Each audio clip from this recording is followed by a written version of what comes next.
The Riverside Grand Estate had always been my sister Victoria's dream venue. Ever since we were little girls, she'd tear glossy pages from bridal magazines, circling this exact place in red marker. This is where successful people get married, she used to tell me. Just 11 years old and already fluent in our mother's brand of quiet cruelty. Now, at 29, I stood in the marble foyer of that very estate, watching Victoria glide across the imported Italian tiles like she owned them. She didn't, of course, and she definitely didn't know who actually did. Can you believe they're giving me the entire property for my wedding? Victoria announced proudly to the small crowd gathered around. Mom, Dad, Aunt Patricia, and our cousins, James and Rebecca. The gardens, the ballroom, even the vintage wine cellar for the reception. It's going to be absolutely perfect. Because you deserve perfection, sweetheart, Mom cooed, adjusting Victoria's diamond ring so it caught the chandelier's light. You've worked so hard for this. Victoria was a regional sales manager for a pharmaceutical company. It was a respectable career, the kind of job our parents loved to brag about at their country club luncheons. And while her salary was decent, it was nowhere near what it would take to book the Riverside Grand Estate. I knew that because I'd reviewed the property's pricing last week, during my quarterly financial review. A full weekend rental was $45,000. Add catering, staff, and those charming little extras, and the total climbed towards $70,000 easily. So, Emma, Aunt Patricia said suddenly, turning her sharp smile on me. Where do you think you'll have your wedding?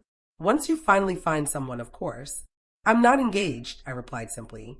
Victoria laughed, that perfectly rehearsed laugh that sounded like a crystal glass being tapped. You're almost 30.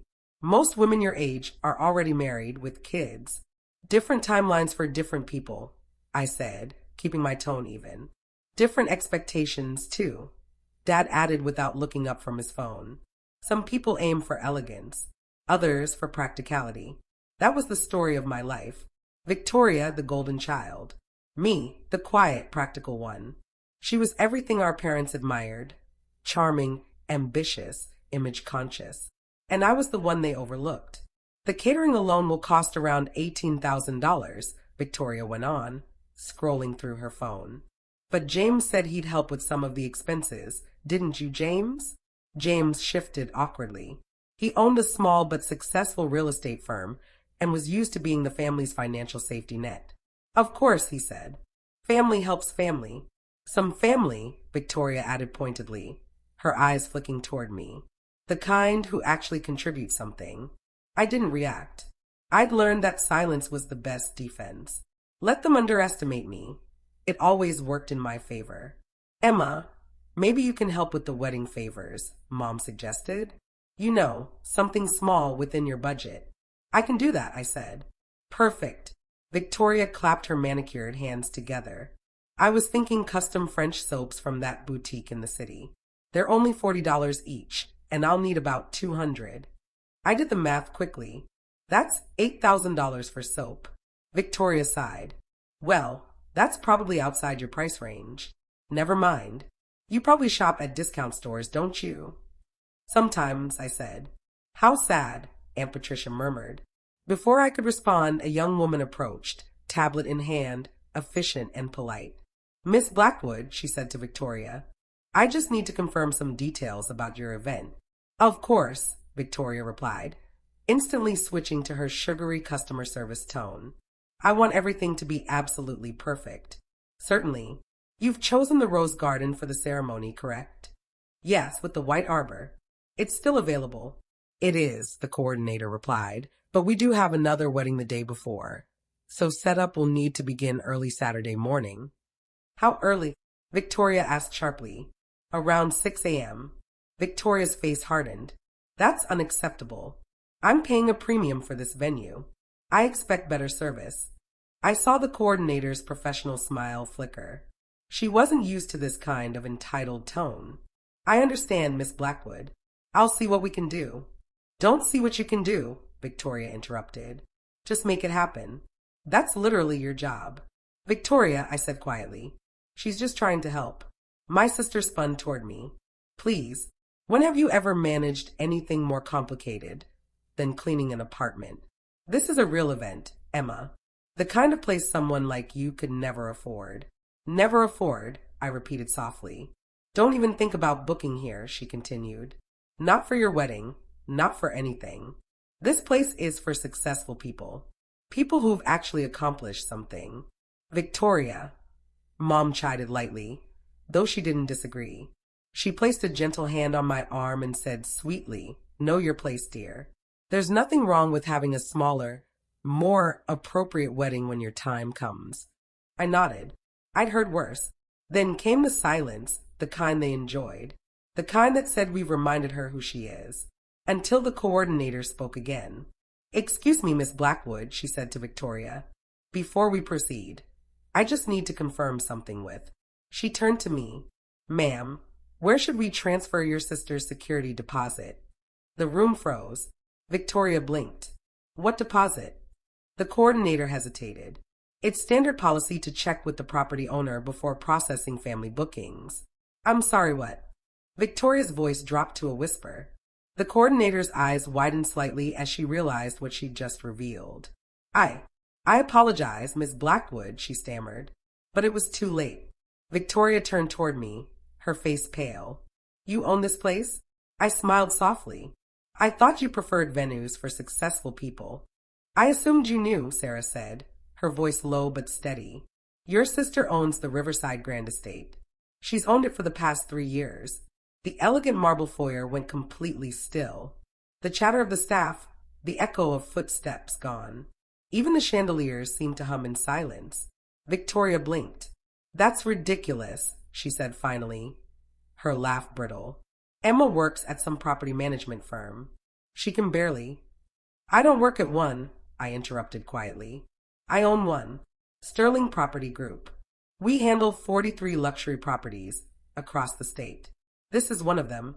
Dad's phone slipped from his hand and hit the floor with a sharp crack. You're lying, Victoria whispered.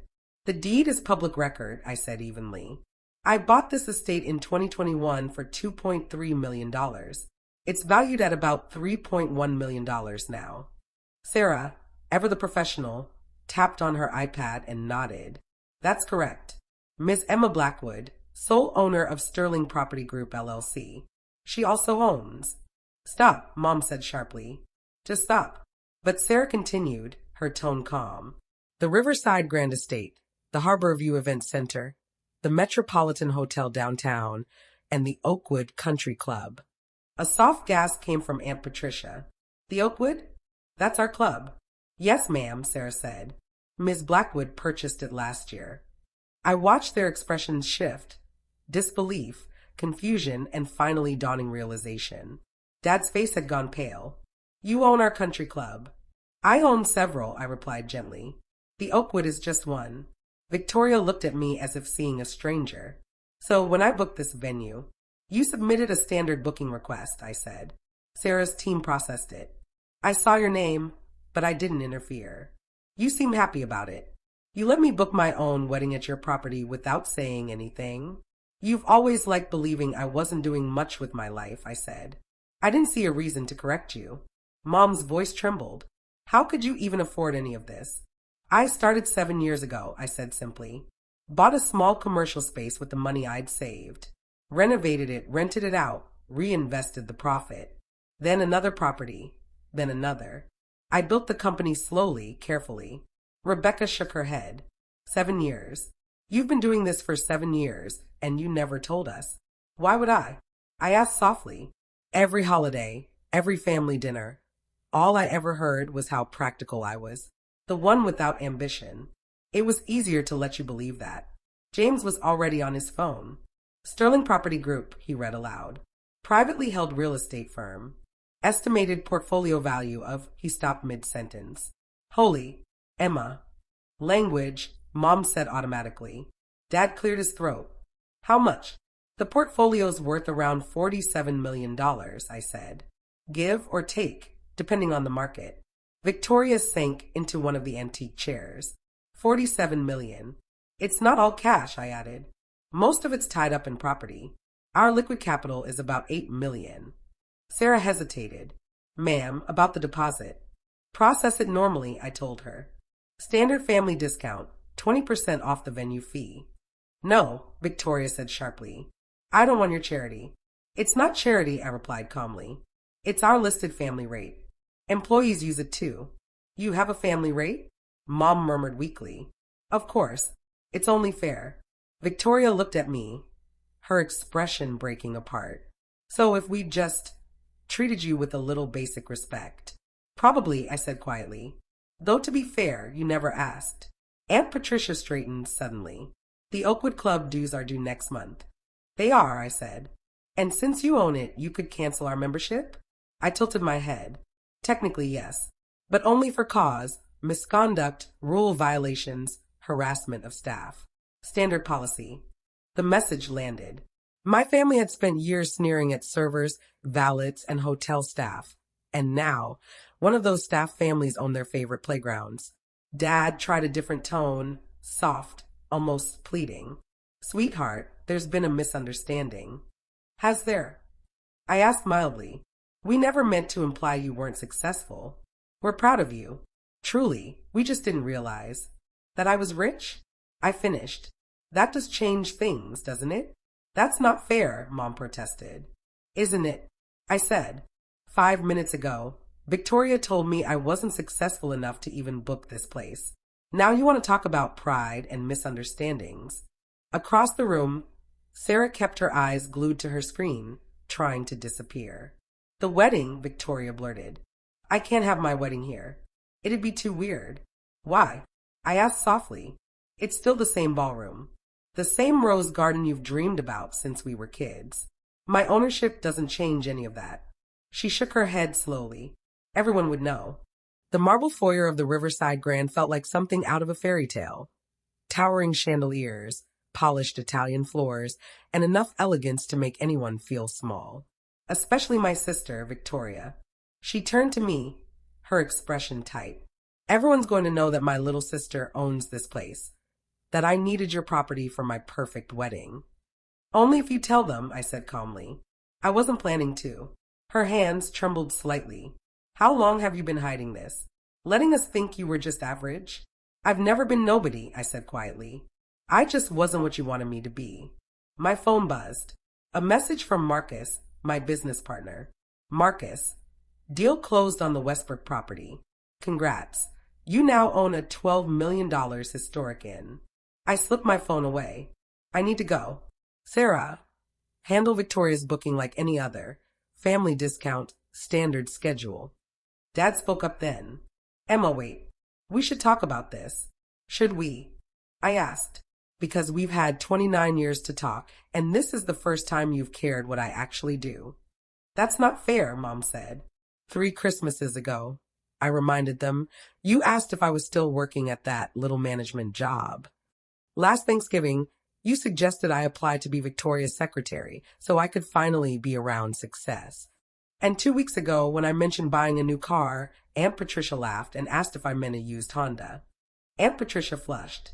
I bought a Tesla, I continued. Paid in cash. But I didn't bother correcting you, because it never mattered. You'd already decided who I was, and nothing I said could change that. So you let us think you were struggling. Victoria snapped. I let you underestimate me, I corrected. There's a difference. Sarah's iPad chimed. Miss Blackwood, both of you, she said politely. I'll step away so you can have some privacy. But I'll need your signatures before you leave. Which Blackwood? Victoria asked bitterly. You, Sarah said. Though technically both you as the client and Miss Emma as the owner approving the discount. Then she disappeared into her office, leaving silence in her wake. I can't believe this, Mom finally said.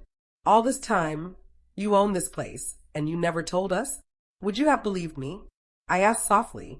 If I'd said 3 years ago that this was mine, would any of you have believed me? Or would you have laughed? The silence answered for them. James, our brother, glanced up from his phone. Emma, it says here Sterling Property Group just acquired the Westbrook Inn. That place everyone's been trying to buy for years. We closed this morning, I confirmed. That's a $12 million deal. 11.8, I corrected automatically. We negotiated. Rebecca, our cousin, let out a shaky laugh. This is unreal. We've been treating you like trash. I supplied. I was going to say a child, but yeah, that too. Victoria suddenly stood. This is my wedding, Emma. It was supposed to be my special day. And now it's going to be overshadowed by you. By the fact that my sister secretly owns everything around me. It doesn't have to be, I said. You'll have your dream wedding, just like you wanted. The only difference is now you know whose name is on the deed. That's a pretty big difference, she muttered. Only because you spent an hour telling me I could never afford to be here. Her face fell. I didn't mean it. You did, I said gently. You always have. They shifted uncomfortably. My words landed heavier than I expected. So this is revenge? Dad asked quietly. You built all this to prove us wrong. I shook my head. No, I built it because I'm good at it. Because I love it. You were just background noise. That hurt more than anything else I could have said. My phone buzzed again. Marcus. Media's asking about the Westbrook deal. How do you want to handle it? Me. Standard press release. Keep it quiet. Mom stared at me. Are you seriously texting about work right now? The company doesn't stop because we're having a family moment, I replied. A family moment where you just admitted you've been lying for years. I never lied, I said calmly. I just didn't correct your assumptions. There's a difference. Sarah reappeared, smiling politely. Miss Victoria, your contracts are ready.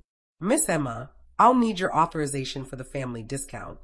We followed her into the office overlooking the rose garden. The same one Victoria used to say I'd never even dream of affording. Venue rental, catering, full access from Friday to Sunday, Sarah explained. With the 20% family discount, total comes to $36,000. Victoria winced. I can pay it, she said quickly. Then softer, I can. I know, I said. You've been saving for 2 years, $42,000, right? Her eyes widened. You remember that? Of course. You're my sister. I pay attention. Her expression softened, eyes glistening. Emma, I'm sorry. I've been awful to you. And you still gave me this. Because you're family, I said simply. And because this place really is perfect for you. I bought it partly because you always loved it. I wanted you to have it someday. She started to cry. I don't deserve that. Probably not, I said gently. But I'm giving it to you anyway. Sarah smiled quietly as Victoria signed the contracts. Everything was handled just like any other client, except for the $9,000 discount. When we returned to the foyer, everyone was still stunned. It's done, Victoria said. I'm having my wedding here. Are you sure that's wise? Aunt Patricia asked carefully. It's my dream venue, Victoria said, and my sister owns it. That's actually kind of perfect. Mom and Dad exchanged looks. Emma, Dad said softly. We owe you an apology. Several, I corrected. He nodded. We made assumptions. You made me feel worthless, I said. For years. You never asked about my work. Never cared to know. You just decided my success didn't count because it didn't look like yours. Mom's eyes filled with tears. We didn't know. You didn't ask, I said. That's the difference. James opened his mouth to speak. But for once, there was nothing left to say. For what it's worth, he said quietly, I think what you've built is incredible. 47 million in assets in just 7 years. That's genuinely amazing, Emma. Thank you, I replied simply. I'm sorry I didn't see it before, he added. I should have paid more attention. You all should have, I agreed. But you didn't. And now here we are. Rebecca folded her arms, looking between us. So what now? Do we just act like none of this ever happened? No, I said, my voice steady. We acknowledge it happened. Then we decide either we move forward differently or we don't move forward at all. That choice is yours. My phone buzzed again, Marcus calling. I glanced at the screen. I need to take this. It's about the Westbrook property. Of course, Victoria said quickly, her tone softer now. You'll get a confirmation email from Sarah with the details, I told her. Then, after a pause, and Victoria, I'm happy for you. Truly, you're going to have a beautiful wedding. Her lips curved into a hesitant, genuine smile. Thank you. I stepped aside and answered the call. Leaving my family surrounded by the marble and crystal elegance of the estate they'd once thought I'd never belong in. Marcus, what's going on? I asked. The Westbrook deal is blowing up, he said, excitement in his voice. Architectural Digest wants to feature the renovation. And Forbes called. They want to include you in their real estate moguls under 40 issue. I looked back across the foyer. My family was still huddled together, whispering. Victoria caught my eye and waved, a small, uncertain motion. Tell Forbes yes, I said, but keep it low profile. I don't need a cover story or anything flashy. Marcus laughed. Emma, you just closed an $11.8 million deal at 29. You own $47 million in property. Staying low-key might not be possible. Then we'll make it possible, I said with a smile. That's kind of our specialty, doing the impossible. That's what I love about you, boss, he said. All right, conservative angle. Focus on the business model. Downplay the personal wealth. Perfect. When I hung up, Sarah was waiting politely nearby. Your family's leaving, she said. Miss Victoria asked me to tell you she'll call later. She looked emotional. That's one word for it, I said dryly. Sarah hesitated, then smiled. For what it's worth, you handled that really well. That couldn't have been easy. It wasn't, I admitted, but it needed to happen. I glanced around the venue. The marble floors, the towering chandeliers, the vast ceilings that once represented a world out of reach.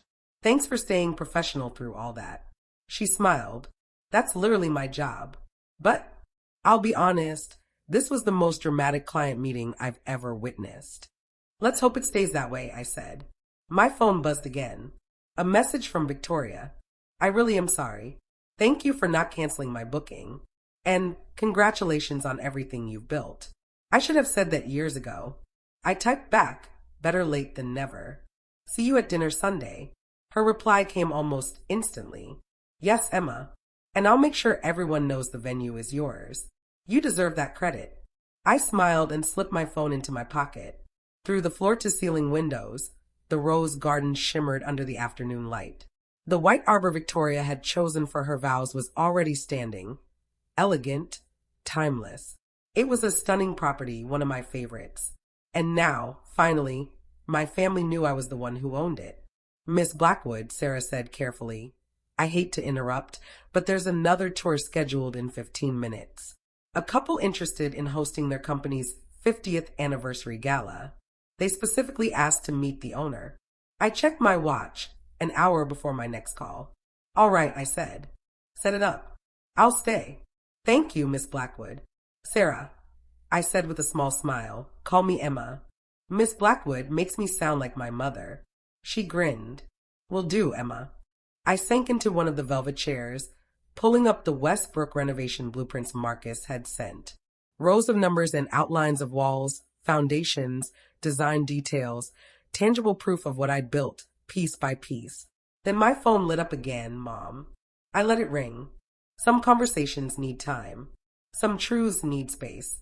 Right now, I had a business to run, a property to show, and a future to keep building. One built not on their approval, but on my own quiet strength. The same strength they had spent 29 years underestimating. Their mistake, not mine. And now, finally, they knew it.